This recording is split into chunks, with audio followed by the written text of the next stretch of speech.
Tadepalli area. మేము ఇండ్లు ఇచ్చినాం, పాత ఇండ్లు ఇచ్చినాక ఇండ్లు ఇస్తామన్నారు, ఇండ్లు ఇయ్యలేదు. ఇయ్యాల రేపు అని 10 సంవత్సరాలు అయింది. మళ్ళీ ఈ ఎన్నికలు ఆ ఎన్నికలు అంటారు. మేము బాలికలు ఉంటున్నాము. మొన్న ఖాళీ ఇంట్లో లోపల ఉన్నందుకు బయటేసి తాళాలు బలగొట్టి ఉన్నారని బయటికి వచ్చి ఇప్పుడు బయట బాలికల్లో ఉంటున్నాం. ఎవరు చూడు అందరు పేదోళ్ళమే కదా, పేదోళ్ళమని ఇచ్చినందుకు ఇప్పుడు ఏమన్నా అంటే ఇది ఉంది అది ఉంది అంటే ఎవరి గురించి మా గురించి మేమేం ఫ్రీగా అడగట్లే కదా. మా ప్లేస్ ఇచ్చి మేము ముచ్చం అడుగుతున్నాం. ఇవాళ ఈ రాజ్యం అంటే ఏ రాజ్యం వచ్చి ఎవరు ఏం చేసారు? మాకు ఎవరు ఏం చేయలేదు. మా ఇంట్లో మాకు ఇవ్వండి, మా పాత ఇల్లు మాకుంటాం, మేము కట్టుకుంటుంటాం కదా.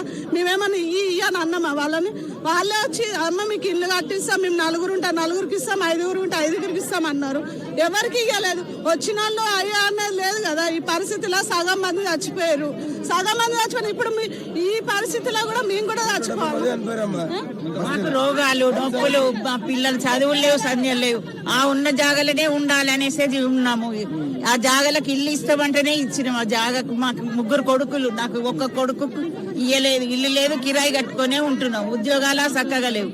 మా రోగాలకు పెడతారా వాళ్ళు, మా ఇల్లు కిరాయి కడతారా, వాళ్ళు చూసుకుంటారా? ఇంకా పెళ్లి చేసేది కూడా ఉన్నది పిల్లగాడికి. ఇంట్లో ఏం చేయాలన్నా అర్థమైతలేదు. ఎవరు వచ్చి ఎవరిని అడిగినా ఏం సమాధానం చెప్పేది లేదు. ఎన్నిసార్లు ఎకనాల్మెంట్ ఇచ్చేసి పోమ్మా మేము చూస్తాము అంటారు, చేస్తారు, అంతే. ఎవరు సమాధానం చెప్పరు.